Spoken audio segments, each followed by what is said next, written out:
To the Honorable School Administrators of the Creative Institute of Science, Arts, and Technology, headed by the CEO and President, Mr. Jose S. Fuster Jr., to our distinguished school principal, Ma'am Lydia T. Fuster, Assistant Principal, Ma'am Kimberly Claire Grona, to the faculty members, dear parents, visitors, and most especially, my fellow graduates of Batch 2024, good afternoon.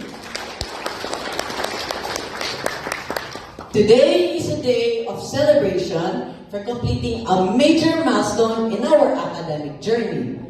To recall, our batch witnessed and enjoyed a peaceful traditional face-to-face learning till COVID-19 struck and forced everyone to embrace online modality. We stumbled and lived in fear during the pandemic, yet we needed to proceed and continue with our studies. But unlike our predecessors, it is our batch that witnessed everything settle down and embrace the birth of a new learning methodology, which is the hybrid learning, which we enjoyed during the latter part of our elementary days. My fellow graduates, we have it all in our elementary years, and with these experiences, the virtues of adaptability, resilience, compassion, ingenuity have been etched into our DNA as CSAT graduates.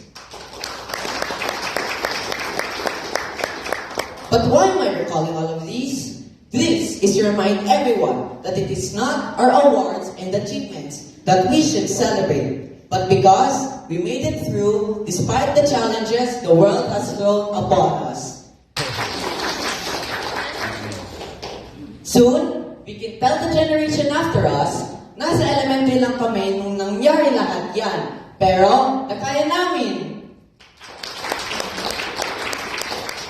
To the administrators of the Creative Institute of Science, Arts, and Technology, Mr. Jose Fuster Jr., Ma'am Lydia, and the entire faculty circle, thank you. Despite the adverse economic impact of COVID-19 on the private education sector, you chose to stand up. Your dedication and passion for nurturing young minds carried us through these odds.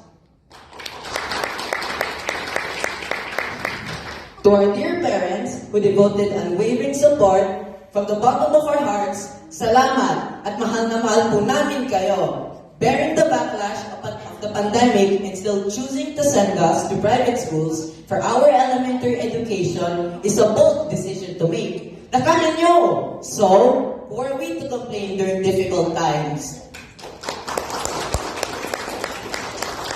Last but not the least, with a grateful heart, I bring back all the honors and glory to our mighty God, who showers us with love, joy, and blessings we more than deserve. That in His loving grace, we are enjoying what the world has to offer. To my fellow graduates, I know you are also worried about what junior high school might bring. Kakayanin ba natin? Do not be overwhelmed. We are trained and taught well enough to face new challenges. CSAT prepared us in different fields such as science, arts, robotics, and entrepreneurship, which led us to early discoveries of what we want to be when we grow up. Like other graduating students, I also took the chance of applying to a science high school. When I attended the orientation with my parents, I had many side comments when the curriculum was being presented.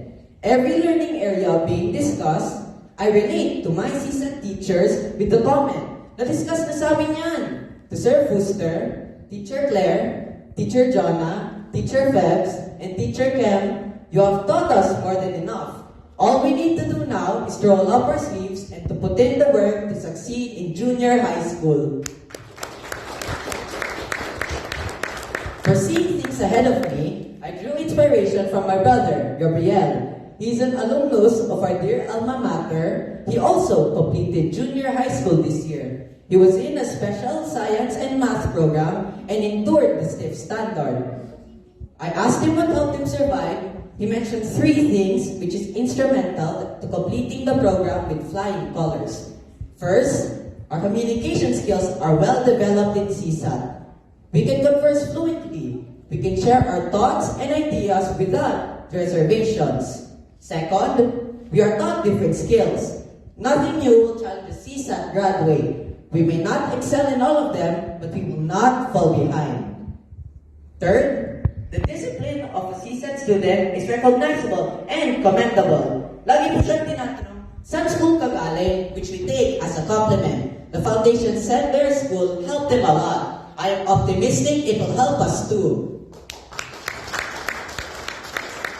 Fellow CSATians, for a final word, when I feel overwhelmed, lost, and don't know what to do, my papa gives solid advice. We are handsome, we are smart, we get by. Sounds funny, right? But it boosts my motivation all the time. So, to inspire everyone, with a few tweets from my papa's advice, we are from CSAT, we are smart, we will get by.